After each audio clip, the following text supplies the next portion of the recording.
Welcome, Campfire Crew. Let's get it on.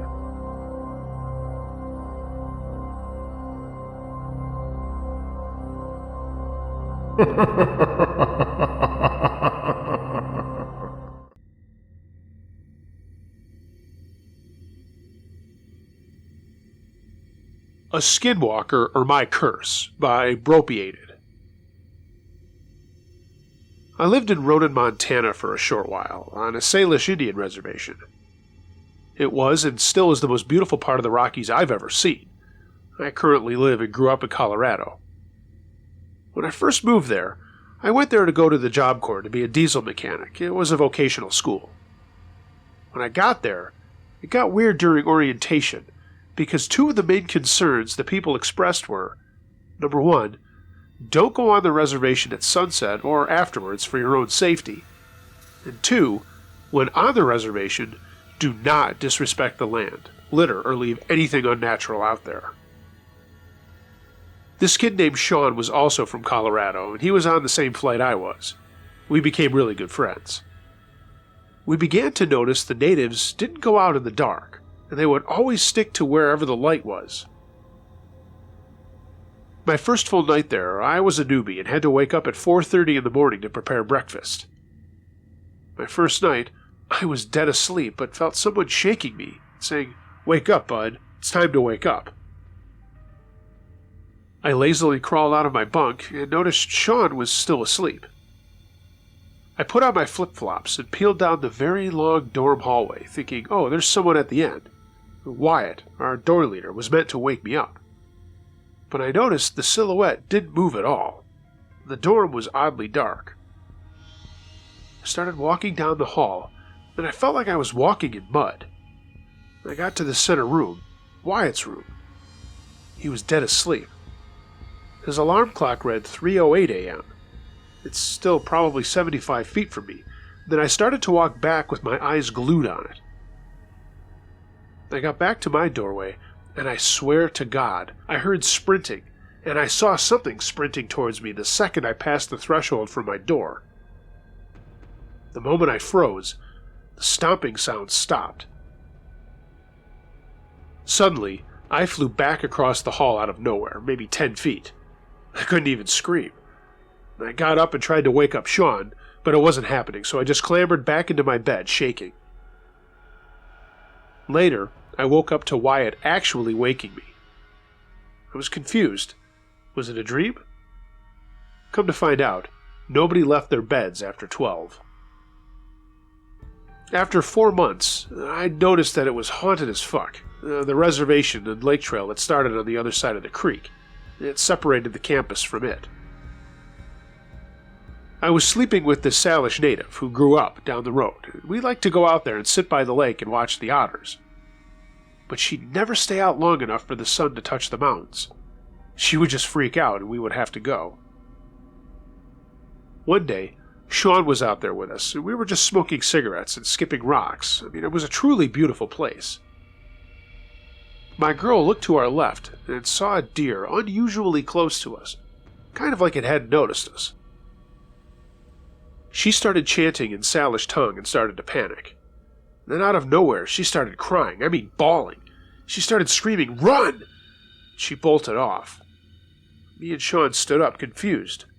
But there was something about that deer. It stared at us, not just at us, but like it was looking at our souls. We both started feeling really uneasy, tried to scare it off, but it wouldn't move. We then noticed the sun was at the mountains, and we started walking back. The deer followed us, maybe 15 feet behind. Probably less. We started picking up the pace. Then we saw a raven sitting on a fence post not 4 feet away on the trail. It cawed, and the deer was gone, but we should have seen it take off, right? No, it just vanished. We had a mile left, and we really fucked up. It got weird and it got foggy, so we couldn't really see more than, 20 feet. But then we heard and saw it, and we smelled something like a dead animal. Off to the left of the trail, we heard what sounded like tearing and breaking. Being ballsy white boys in good shape, We made a few steps over to make out a figure with no clothes on the ground and antlers. "Josh, that's a deer," Sean whispered, and we just looked at the thing tearing at it. We started walking backwards, eyes locked on this thing. Sean tripped on a rock and quietly said, "Ouch." It was too quiet, though. Whatever it was stopped doing what it was doing, as if it was listening for us. Maybe it could hear us breathing, I don't know. The thing stood up. Its legs were really long and skinny. I mean, I'm telling you, it was on 2 fucking legs. The arms folded down abnormally long. The first thing that came to my mind was the ice cream man from the movie Legion. It didn't have any clothes, and its head turned our way. The jaw and mouth, normal, but it smiled. And I'm not fucking around. It waved at us. Pure terror. And we bolted. I mean, we sprinted and did not stop. It sounded like the world was ending behind us. The cracking, the creeping, the bushes rustling. And we didn't look back. When we got close enough to others, we started screaming for help, and some of the staff rushed out to meet us. We both cried in our instructor's arms for a good half hour, and as we connected with them in our sprint, they too saw a taller, skinny man chasing us. Then they saw it dart off to the left, into the dark and fog. My girl was there too. She knew what we saw. Hell, they all did. Come to find out, if you lived on that land, you've seen him. They call him a Skinwalker. He appears as something you normally find pleasing, but then twisted into fear to get your flesh. I never went back out there again, but I did sit on the other side of the creek and watch, and I know we were watching each other.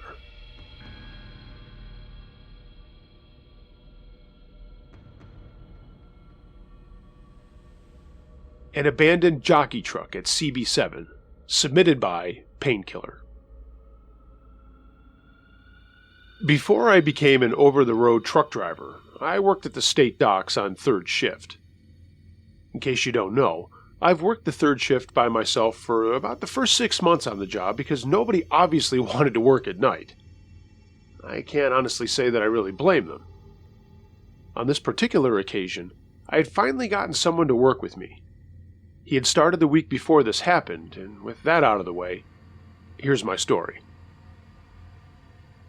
I arrived at work at about 10:45 p.m. as I usually did. There was nothing particularly special about this night other than it was raining. It was about the end of November, and it had started to finally cool off in Georgia, and we were all thankful for that. Even though it had started to cool off, it was still somewhat humid, and if you're at all unfamiliar with our winter season here, the cold has a bite to it because of the humidity.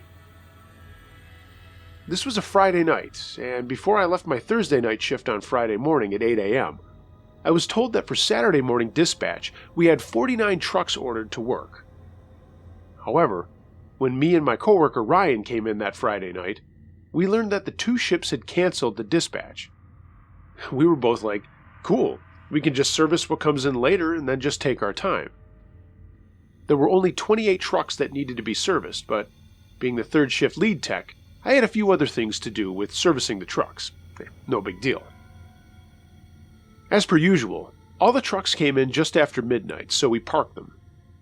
There were only 27 trucks that came in. Well, that's strange, I thought to myself. I wonder where it's at.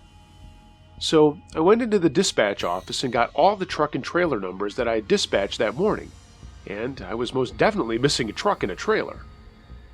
I had to go and find this missing unit because I could be held responsible if something happened to it, or if it was involved in an accident.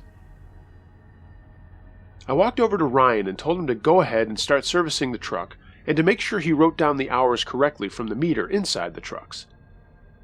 I told them that I had to go and find this truck and trailer, wherever it was, and get it back to the yard. He then asked me, "How long before you come back?" It was kind of an odd question, but I answered, well, that depends on where the truck is, if it cranks or not, and if I can move it. Why?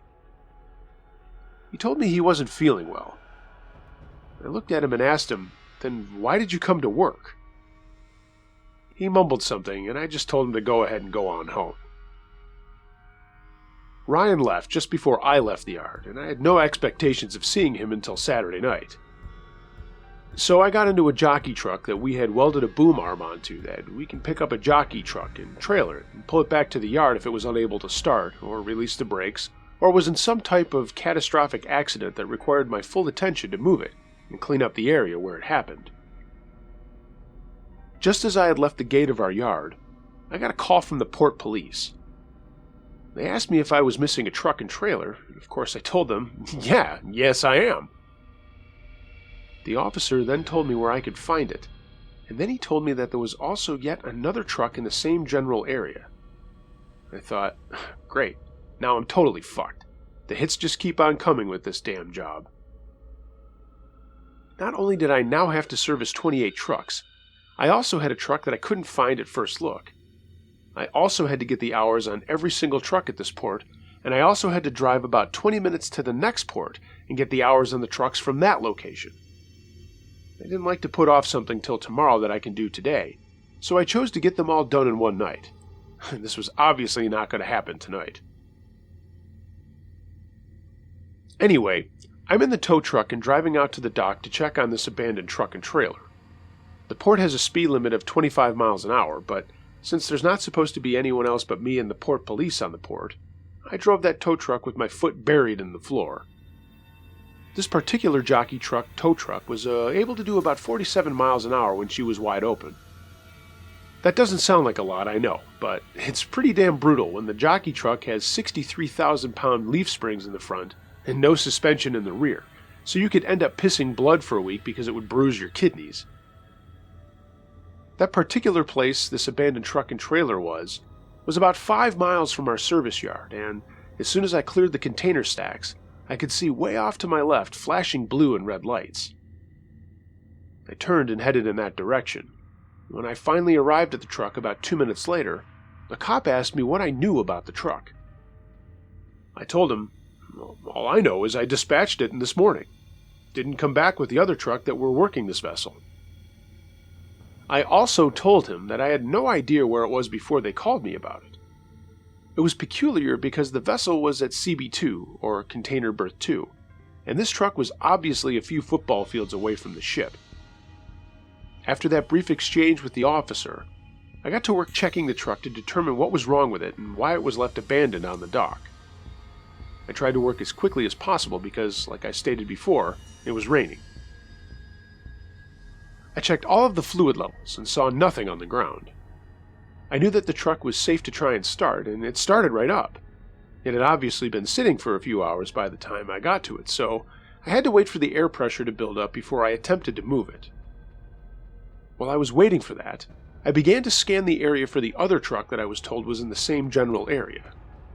I didn't immediately see that truck, so I kind of put it in the back of my mind. Just as the cab airbag started to level the cab, I spotted someone walking behind a container stack. The port police officer had left about 10 minutes before, so I knew it wasn't him. I knew that all the longshoremen were gone, and so were the stevedores. Nobody else should have been anywhere near where I was.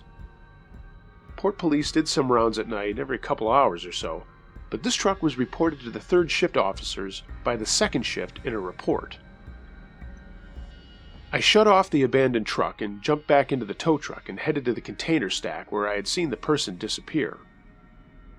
I was running the truck full tilt as fast as she would go, and by the time I got there, I saw him from my peripheral vision walking between two containers and another stack. There's about 60 feet that separate the container stacks, and this is the same for all the stacks, no matter where they were on this particular spot. So I drove to where I had seen him walk to once again. My tow truck was fitted with spotlights on the back and both sides for when I was working at night, so I turned them on. It's really easy to make your way in between containers without being seen, and whoever was doing this used that to their advantage. It was also easy to hear me coming because the diesel engine of the tow truck was so loud. For the next 20 minutes or so, this guy kept eluding me in my tow truck. It was about then that I noticed it was already 3:15 a.m., and I couldn't stay out there anymore trying to track this guy down. So I went back to the abandoned truck, hooked it up to my tow truck, picked it up off the ground, got back in and started it and released the brakes.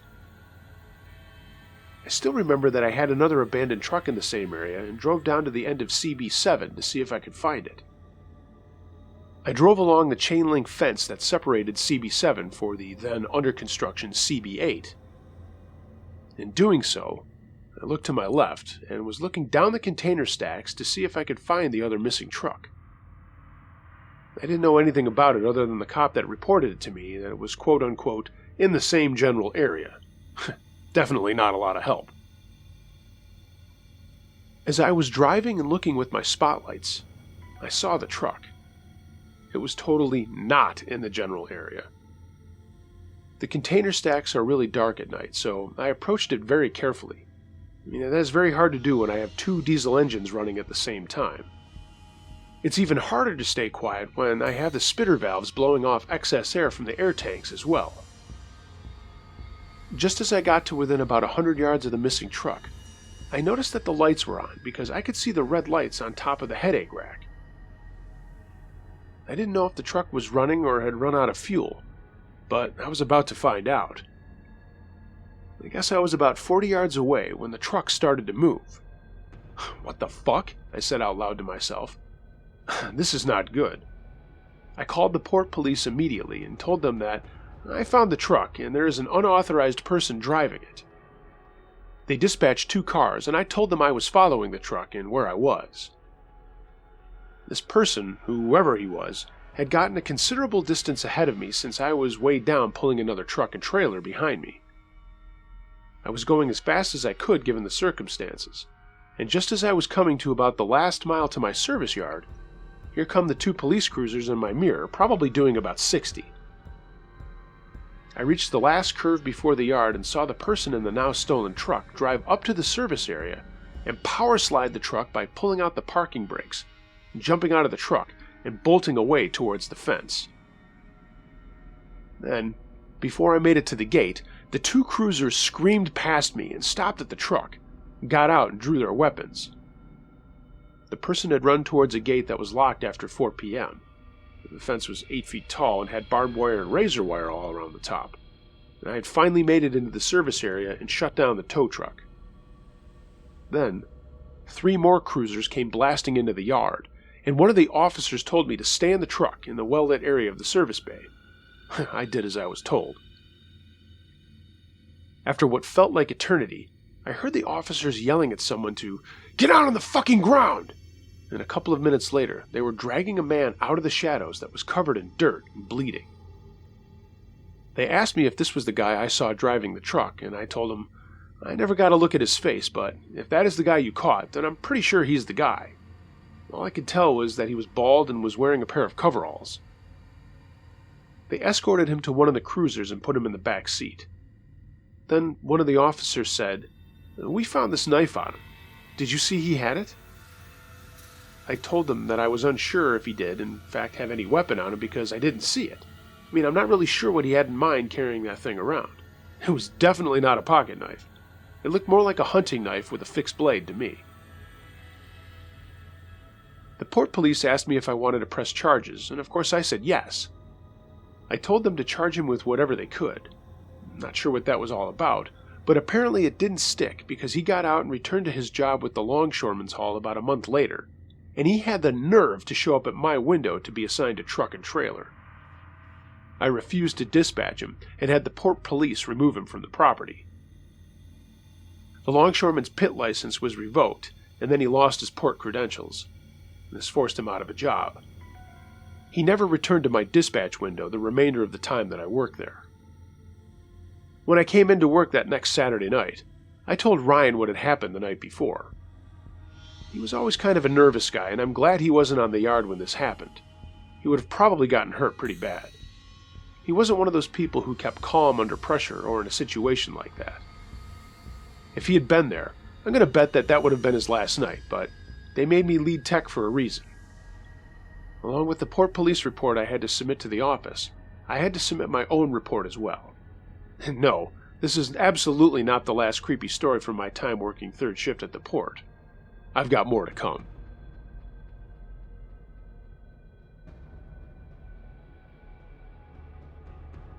The Strange Man, submitted by Anonymous. My name isn't important, and I assure you that I am stable and sane. Let me tell you what happened to me a few years ago. I started a job as a waitress, my first time doing that kind of job. It was an old restaurant, opened under new management. The owner was in his 30s and seemed nice. I showed up for work, and he sat me at a table and told me to relax and just watch him work while he brought me a plate of food. Steak burger with fries, I think.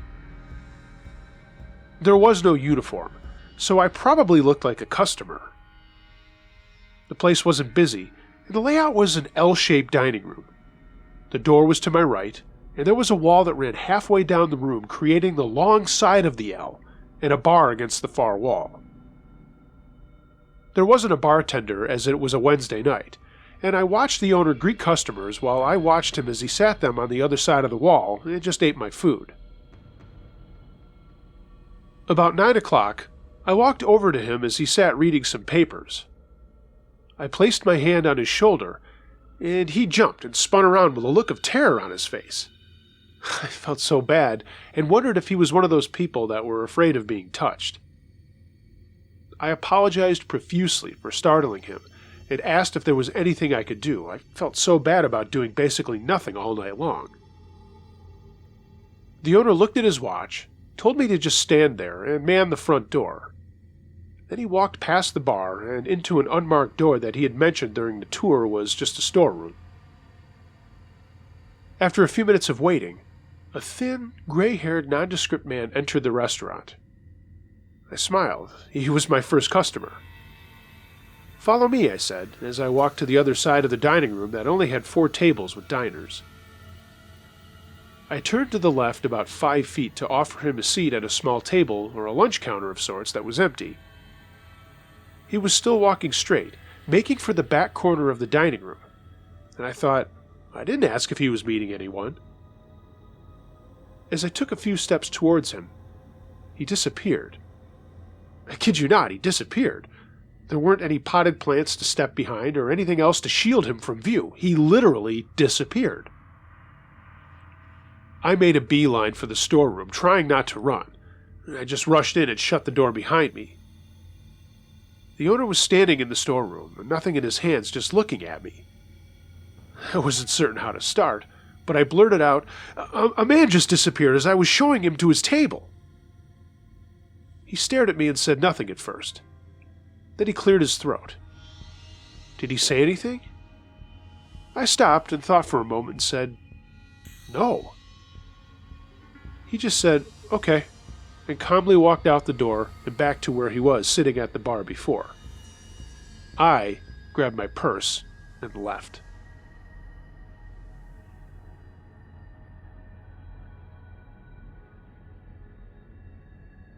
Creepy Uber story, submitted by Nick B.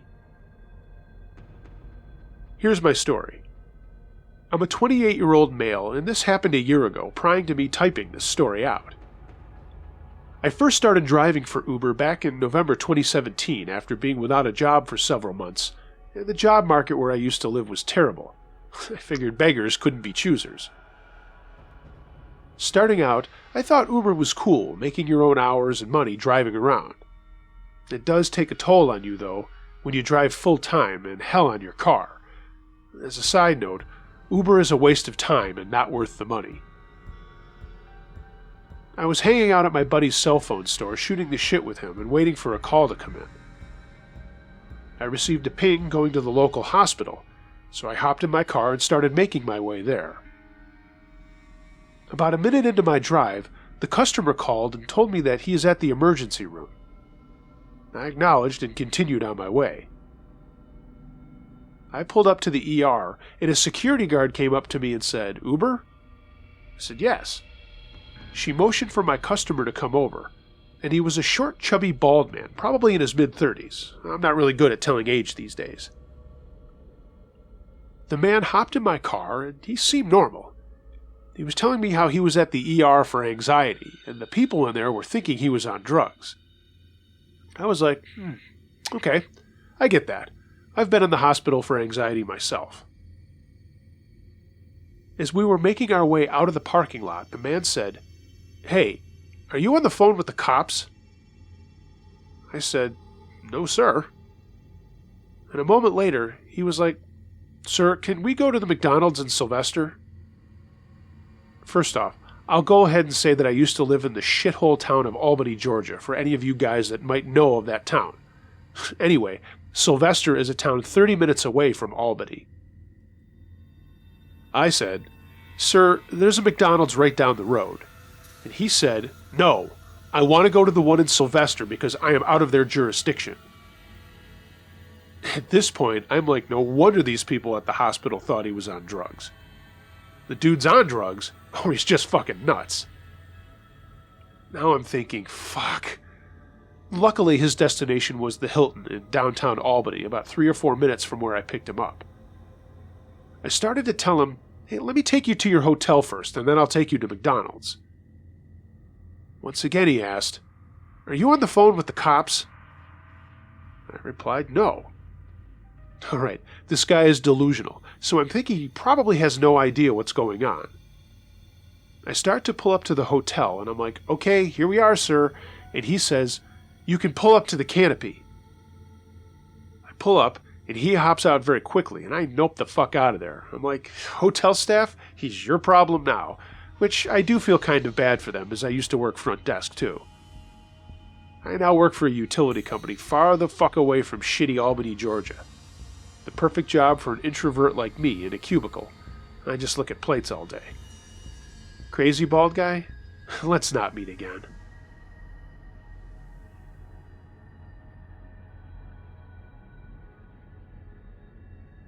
Don't trust everyone you meet. Submitted by Ernie Ball Fan. I apologize for this being so long. You can edit and cut it down if you feel like it, but I hope you read it. In the late 90s, I found myself without a place to stay. It was of my own doing, but when you find out that your wife of 5 years has been cheating on you, and your only recourse is to leave, well, that's the way it is. I was living in New York City at the time, trying to make a living as a musician, both original songwriter and studio work. My wife and I had gone to college together, and had been together for 3 of the 4 years that we attended. We stayed together after graduation for another 3 before deciding to get married. As I mentioned, everything finally went south. She ended up sleeping with a few different guys and then threw it in my face that I was never home with her. Let me just say that being a musician or being married to a musician is not the easiest thing in the world. Your hours are crazy, you're always at music venues or bars or working in a studio at odd hours to fill the needs of whoever is asking you to be there. I was, and by no means am, a super famous musician that a lot of your listeners would recognize, but I can say that probably some of them have heard my work somewhere or another, whether on a record album or in a commercial. I still do it for a living, and I enjoy a decent lifestyle. Okay, that has nothing to do with the story, but I suppose it gives a little backstory. When I found out my wife was cheating on me, I obviously was devastated and realized that I needed to get out. What she had done was way beyond forgiveness, and I made the right decision then and there to walk away. The problem was, our place in Brooklyn was in her name, and there wasn't much I could do about getting the lease turned over to me. After many days and nights of fighting and yelling, I just picked up and left. Thank God we didn't have kids. Eventually we did sort things out, but this story is about my travel to the West Coast, and what happened to me on the way. One morning, I decided that since all my commitments at the studios had been taken care of, and I had no gigs lined up, I simply packed up all my gear in my blazer, wrote a fuck you letter to my now ex-wife, and I started my drive to LA. I stopped in Pittsburgh to see some friends and told them what was happening with me and my ex, and I stayed with them for a couple of days. I should mention I was 28 at the time, so kind of young but also pretty street smart and knowing what time it was. I figured I'd try to see if there was a way for me to make some money on the road to help out with my personal bank account that I was going to be relying on for quite some time. So I stayed in Pittsburgh. My friends hooked me up with a couple of places that I could play for a few bucks. After those couple of days, I finally made my way out, and I got to a little town in Indiana. It's an area that I will not mention for very obvious reasons. When I got there, it was kind of late, I was tired and hungry. So I decided to stop there for the night. Found a place that had rooms to rent, as there were no hotels in town. I mean, this place was the epitome of bumfuck nowhere. In the daylight hours, I would find out that there was nothing but farming. A small manufacturing facility, a couple of diners, restaurants, and bars, but that was about it. Honestly, the biggest form of entertainment in the town was a roller skating rink. That gives you an idea of where I was. So after I got my stuff in my room, I decided to walk down the main street where really that's the only thing that seemed to be open. Oh, fuck, there was nothing else to be open. I went to this bar and grill, sat down at the bar and ordered a beer. The bartender was this really nice guy around my age and asked if I wanted something to eat, and I said yeah, so he got me a menu.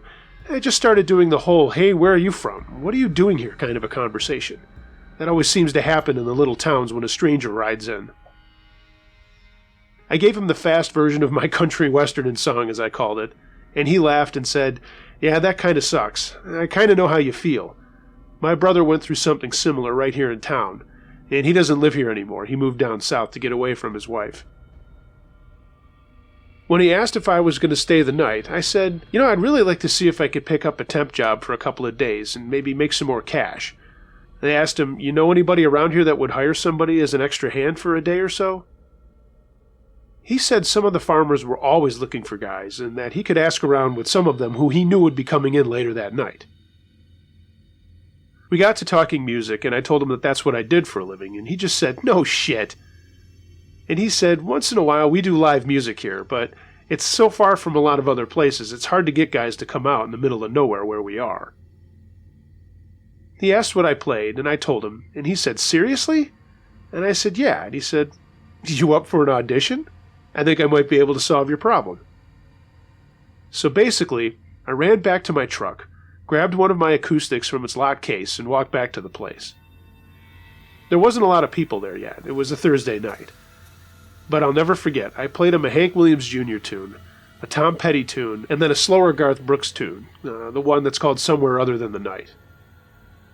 He just looked at me and said, well, I'll be damned, you weren't kidding. A couple of the other people that were there shooting pool had stopped and listened, and they also clapped.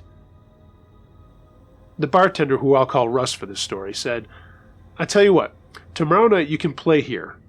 I've got an old speaker system and some microphones, and I'll give you 3/4 of what I get at the door. If it works out and you feel like it, come back on Saturday night for the same thing. I just looked at him, and he said, does that sound good? I was blown away. I couldn't believe how nice this guy was being and how perfect this was working out. I told him, honestly, 3/4 of the door is a lot, and he said, hey, don't worry, you know where you are. I think you can imagine how much people drink around here. I'll do fine at the bar. I asked him how many people he could get in there, and he said, between 150 200. My joint's the only one that stays open past 11.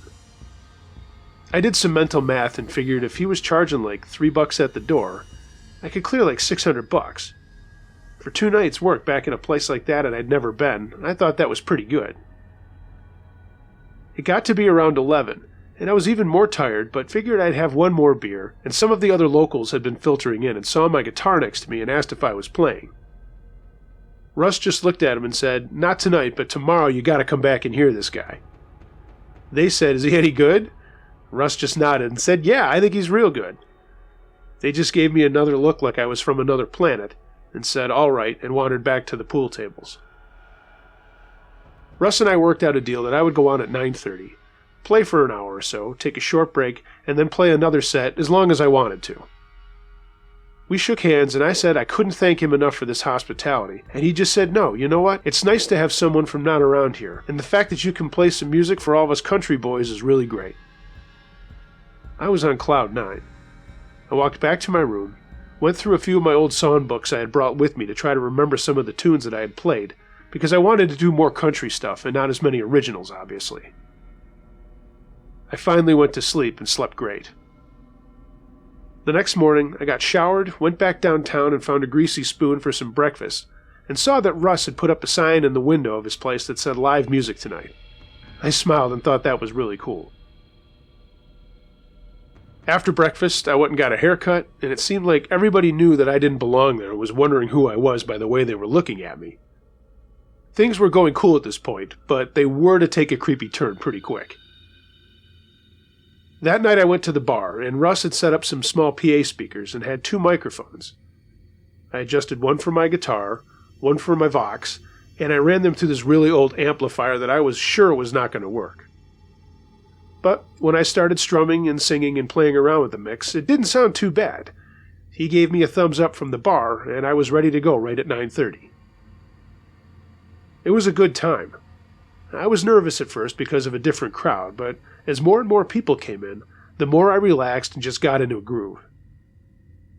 People kept coming up and requesting songs I didn't know, and they just kept saying, "Well, you can play them when you come back next time." It honestly was just like that line out of the Blues Brothers, and it made me smile, like I was going to come back to this place after I got to California. During my first break, a woman came over to me and said, "Hey, I really like how you sound," and introduced herself as Lynn. Oh boy, let me tell you about Lynn. She was very cute and very nice, but very flirtatious, and I noticed that straight away she wanted all of my attention. That should have been a red flag. We talked for a while before I had to go back up, and she said, "Maybe we can talk when you're done." I said, "Sure." I mean, what else was I going to say? So I went back up and played for another hour and a half with more requests and songs I didn't know.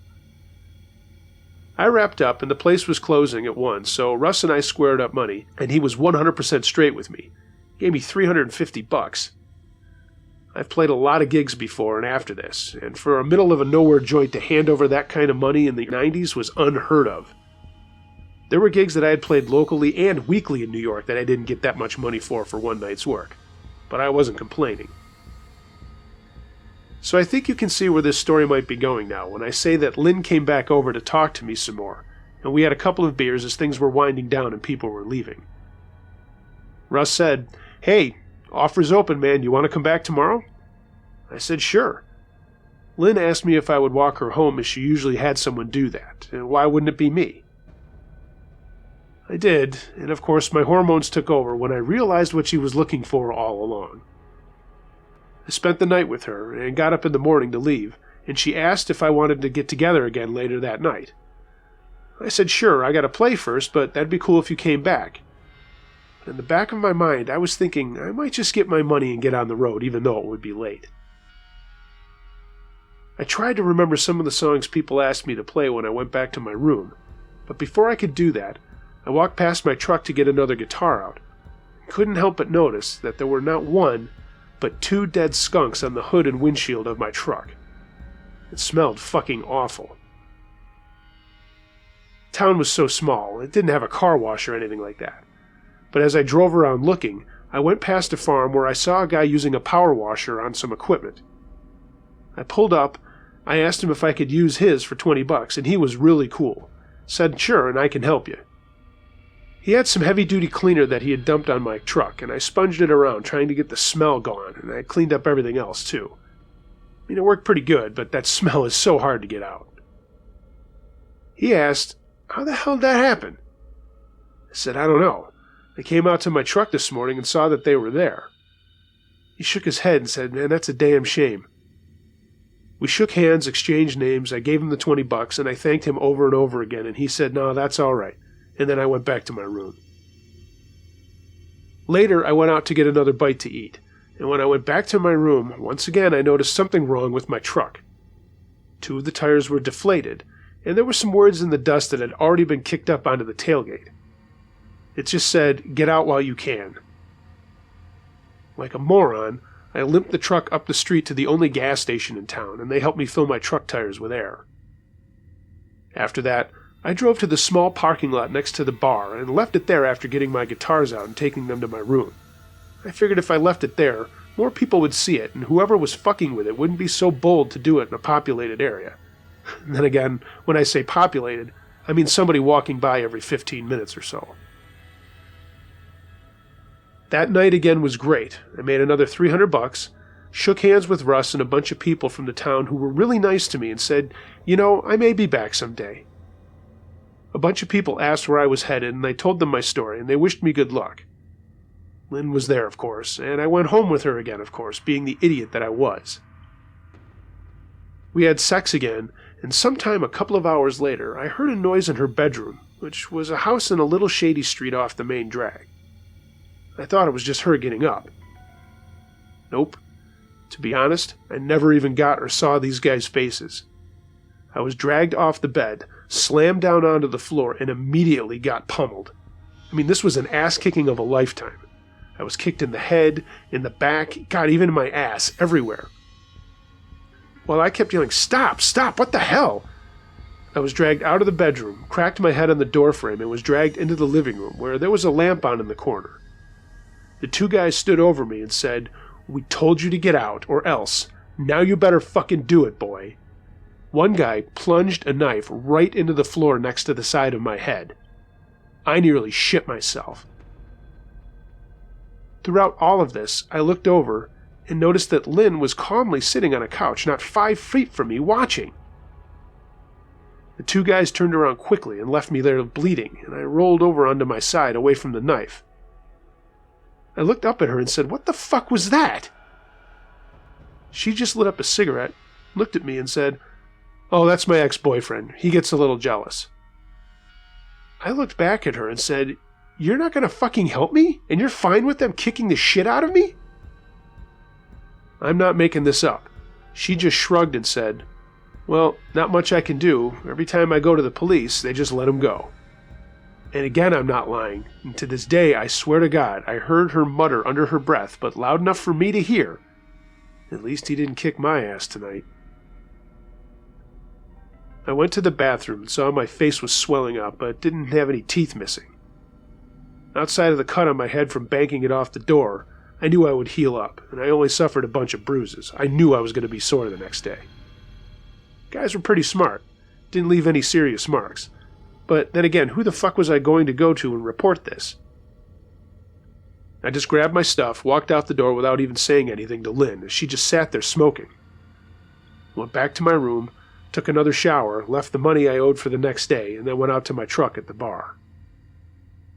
There was another truck blocking it in, and my heart sank. As I walked up to it, I couldn't see in the window, so I just put my clothes and stuff in the front seat of mine, not caring to pack it properly. I didn't even look over when I heard the window roll down on the passenger side of the truck behind me. In the same voice that I had heard in Lynn's living room, they just said, "Good choice. Get out." The truck backed up and I didn't say another word, just got into my blazer and started making my way down this main street before stopping to check my map. I knew I had to travel a little bit before finding another crossroad to get me back onto the interstate, and that truck followed me all the way down the street and stopped right behind me when I parked. When I figured out where I had to go, I got out of town and the road widened a little bit, but that truck stayed right on my ass for a mile or two outside of town. Then it pulled up alongside me and started doing that jerking motion over towards me like they were going to try to run me off the road. But they didn't quite do it. They came pretty damn close. I was freaking out. How long were these guys going to follow me? Were they going to wait until we were far out of town, knock me off the road, and kill me? Fuck, I wasn't putting anything out of my mind at that point. Finally, I got to the crossroads of where I needed to go, so I slowed down, hit my turn signal, but the truck stayed on the side of me, and then a bunch of beer cans hit the hood of my truck, and I heard them laughing. When I made the turn, the truck, thank God, didn't follow me, and I got back on the interstate with no problem. I drove until noon the next day, wanting to put as many miles behind me of that town as I could. I didn't mean this story to be one about getting down on a little hick town, because I've played a lot of them, and I've played in much hairier and scarier neighborhoods all through California, the Midwest, and the Southwest. Hell, that place made some places in Chicago look like heaven. A lot of places are scarier than that, but at the time of my life, it was by far the most terrified I had ever been. I mean, even after the beating, I could not get it out of my head that they were going to do something else when we finally got out on the open road. Just goes to show you, no matter where you go, there are really great people and there are really bad people. It's not like they're all living in one area. It's been nearly 30 years since that happened, and I've actually written 2 songs about it. I still play professionally, Never really did make it big, but I made a name for myself out there too, and I'm making a very nice living.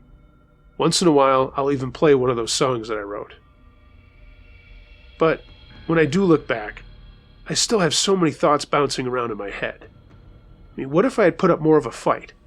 What if I hadn't have left that town right away? Would anyone really have helped me if I had gotten really messed up? I mean, I don't want to be overly dramatic, but I honestly think there was a possibility that I might just have disappeared out in the middle of nowhere. I guess the moral of the story is, don't be so trusting, even when other people are treating you well. No matter where you go, there's always a snake in the grass.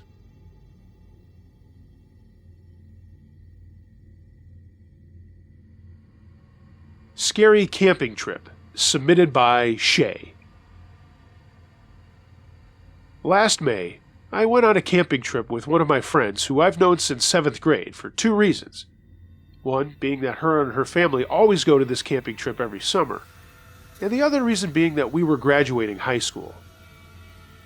It was at a campsite in Colfax, California, by the Bear River, which was in walking distance of the river and was surrounded by breathtaking landscapes.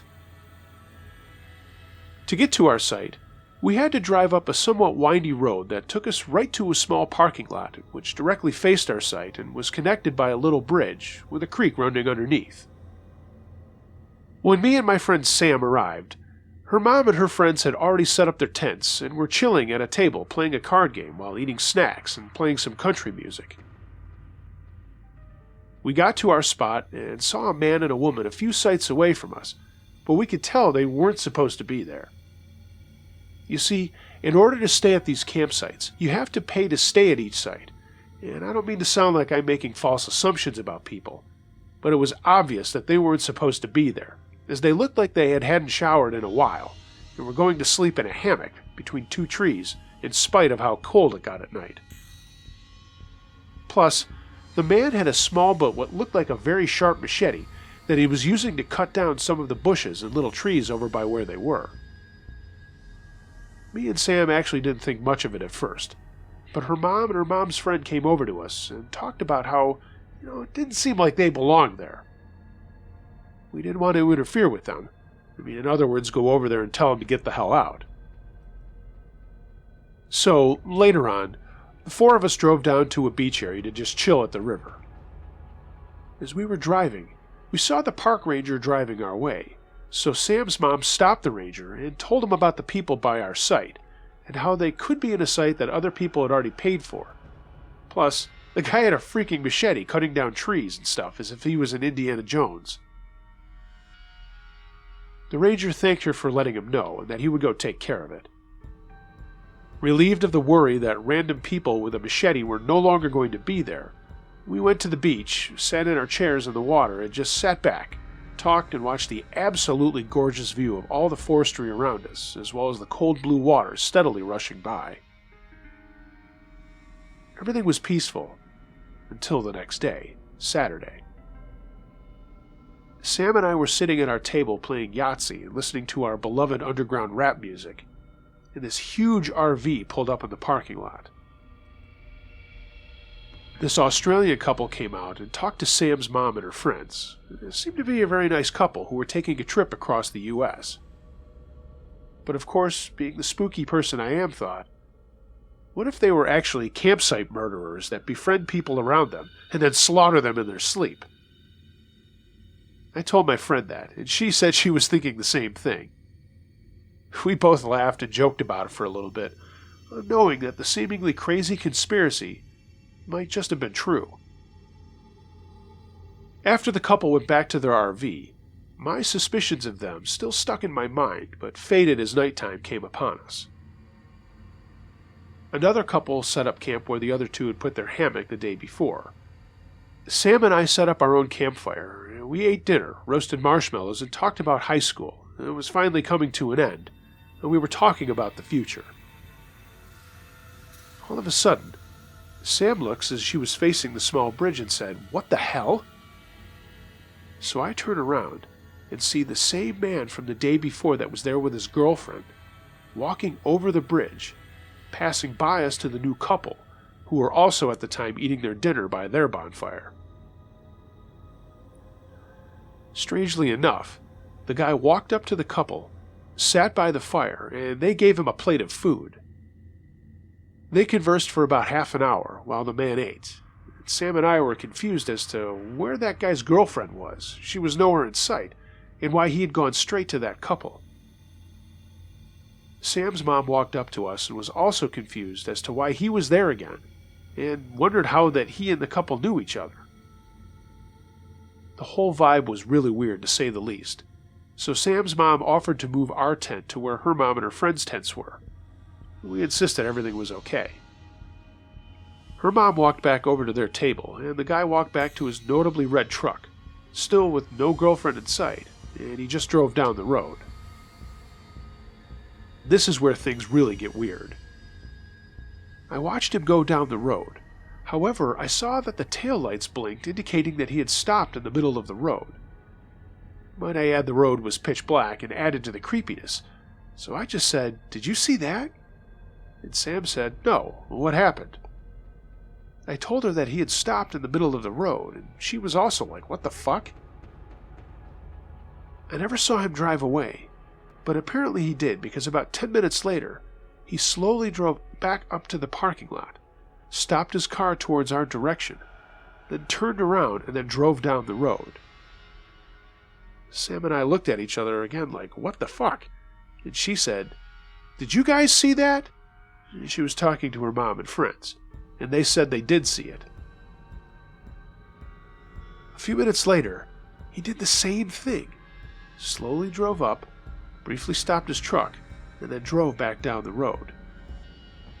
He kept doing that every 10 or 20 minutes, and that conspiracy that me and Sam thought about came back to haunt us. Now she was freaking out, and I was kind of laughing it off, but I got to admit I was getting a little anxious. My body even showed it because my fingertips and toes had gotten super cold, which always happens when I get anxious. Then, of course, here he comes again. But this time he stayed on the road, stopped his truck, and then drove up the road opposite to where he usually went. What made it even worse was that it may have been dark on that road, but we were equipped with flashlights and had a few fires going on, so we could see the roadway in front of us and the parking lot, just not so much of the stretch of the road that he had gone down. With that being said, we could see this guy staring directly at us while driving by with a bunch of crap in the back of his truck. Again, no girlfriend. Sam stayed on the question of where the hell the girlfriend went, as we hadn't seen her all day since the day before. Apparently, the husband of Sam's mom's friend had a gun somewhere, so we felt a bit safer with him around. Plus, Sam's mom's boyfriend at the time had a few baseball bats to hit some balls with if needed. Even with all the protection we had, and the projection that the guy wasn't actually going to do anything, I still felt super creeped out and teared up a little. The thought that we weren't going to leave that place alive the next day. Sam's mom and her friend came over and told us that they too were getting freaked out and offered to take us home, but we ended up just staying the night. We did move our tent closer to Sam's mom's tent to feel safer. As we were doing that, though, this guy, of course, drives up, drives away again, which indeed made us further worry. I wish I was as chill about it as Sam, but nope. During the night, I kept listening to those noises around us and tried to fall asleep. However, I was scared awake to the point that I had sat straight up with my eyes wide open and heard the noise of two fishermen walking down a path that led to a little fishing spot. However, I swore I heard that truck driving on the road once or twice. After a while of calming myself down, I fell back asleep and woke up at around 6 or 7 when everyone else was already awake. While we ate breakfast and just chilled, the strange guy drove up and away again, and Sam's mom's friend had told us that he had been doing that ever since they first got up, which led us to believe that there was a good chance he had been doing it all night as well. So, we packed up all of our stuff after me and Sam explored down a path and found a cool hidden beach spot. While we were driving down the road to leave, the guy was driving his red truck again up the road to our site. As we passed by him, He glared straight at us through his window, so hard that he actually turned his head to us while we were passing by. And there was still no girlfriend. I caught that incident on video, actually. Fortunately, this was the last time we ever saw him, but it still scared the hell out of me. I actually thought we were going to be chopped up that night by that guy. Me and Sam now joke about how we were nearly murdered on that trip from time to time, and we're actually going camping at the same place this upcoming weekend. I really hope that guy isn't there. I mean, what are the odds of him being there again? The sound of those tires slowly driving up the road and his glare gives me the chills every time I think about it.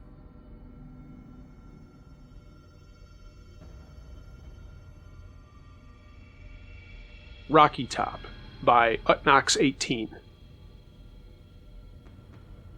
The first thing I ever remember happening to me of a supernatural type happened when I was about 3, or almost 4. We lived in a house my parents still occupy to this day, on a farm that has been in the family for over 100 years. I'm 18 now, so this was quite a while ago, but I vaguely remember waking up in the early morning hours in my crib. I shared a room with my sister, who was about 10 at the time, and she was sleeping peacefully across the room. I got up and climbed out of my crib for no real reason, and I remember hearing a voice behind me saying, "Give me back my house." It was an old lady's voice, and as I turned around, I saw what 3-year-old me described as the diamond-faced woman. She was just a floating head that was diamond-shaped, but I do remember she also glowed blue. I screamed and ran back to my crib and covered my face with my covers, still screaming. My sister, being a sister, rolled over and told me to shut up while my mom came running in. I slept in my parents' bed that night. I didn't experience anything else really memorable aside from footsteps and shadows in that house. My brothers shared a room and would complain about seeing people in their room at night. One in particular was a man with a knife stuck in his head. Fast forward to when we moved into another house owned by the family. This house was lived in by my great-grandmother and then my grandfather. He passed in February, and the house really needed cleaning up, and we didn't officially move in until December of that same year. While we were cleaning and painting, all of us, Dad, my mom, and one of my brothers, experienced different things. One day, while Dad was up working and painting in the hallway, he was also doing laundry and left the basket in the laundry room that was located at the back of the house. He went into the back bedroom to get something, but when he opened the door into the hallway, suddenly the basket was now blocking the door. Just a small thing, really, but still creepy. I was up there alone one day and had just gotten done riding my horse that was up there for pasture. I would always walk in, turn on the radio perched on top of the piano in the living room, and go to the sink in the kitchen to get a drink. It was set up so that one of the doorways to the kitchen was right beside the living room. As I turned to go to the kitchen, the radio snapped off. This radio is one that fades once it's turned on. It doesn't just come on immediately. I turned thinking something had been unplugged or something like that, and as I got right up to it, the radio snapped back on louder than it was before. I instantly turned it off and went outside to wait for my dad to come pick me up. Once we did move in, I could never get settled. I didn't sleep very well at all, and my brother was constantly getting pinched or bothered in his room at night. One day, I was all alone in my room listening to music, and all of a sudden I had this pain in my knee. I mean, not unbearable, just a pain, and I couldn't find the source. We had a dog, and she had started growling and looking above me. It was then that I remembered my grandfather would always squeeze my knee to pick on me. I just said, "Please stop it, Pa," and the pain lifted, and the dog stopped growling. The most recent occurrence I've experienced after we had moved back into our original house. A family wanted to rent out the other one. I was going to bed one night, and nothing was out of the ordinary. My sister and 2 brothers had moved out, so I had my own room. My mom's job made her get up at 3:30 every morning, which is necessary for this story. I was having a terrible dream, and all I remember from it was that it involved my horse and him being injured without me being able to stop it. I woke up with a start, and right in front of my face were two green eyes. I mean, clear, but just eyes. I closed my eyes tight and started trying to scream, and I could feel the fabric in my mouth moving, but no sound would come out. Something was holding me down by the neck, and it felt like a numb sensation where it was holding me. I remember being scared for my life and feeling dread like it was about to do something terrible to me, even worse than this. And then I heard the bathroom door right beside my room creak open, where Mom had gotten up, and it lifted and went away. I sat up and just stayed for a second, scared to move at all. Eventually, I got up and went to sit on the couch, and when Mom came into the room, she gasped and asked what had happened to me because I was so pale and gaunt-looking. I broke down in tears, telling her that I tried to scream for her, but this thing wouldn't let me. My mom is experienced in crystals and cleansing rooms with salt, and the next day while I was at school, she cleansed my room and put protective crystals all around. It took a while before I would go in there alone, but I started taking our dog to bed with me, and while she growled at something once, she since started sleeping with me, and nothing ever dared try to touch me again. I do have more stories, but they're more just little things, and stuff I've learned to ignore.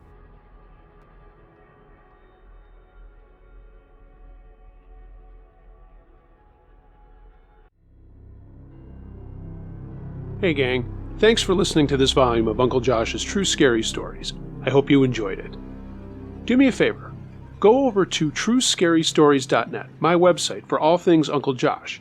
You can submit stories there, check out merchandise, and find out ways that you can support the channel.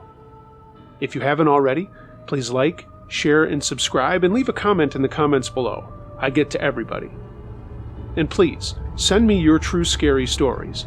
I read them all, specifically looking for shopping and retail stories, and as it is the season here in the United States, I'm looking for your hiking and camping stories too. Everyone, be excellent to each other, and until next time, be wary of things that go bump in the night. Could be anything. A ghost, a monster, or the guy next door.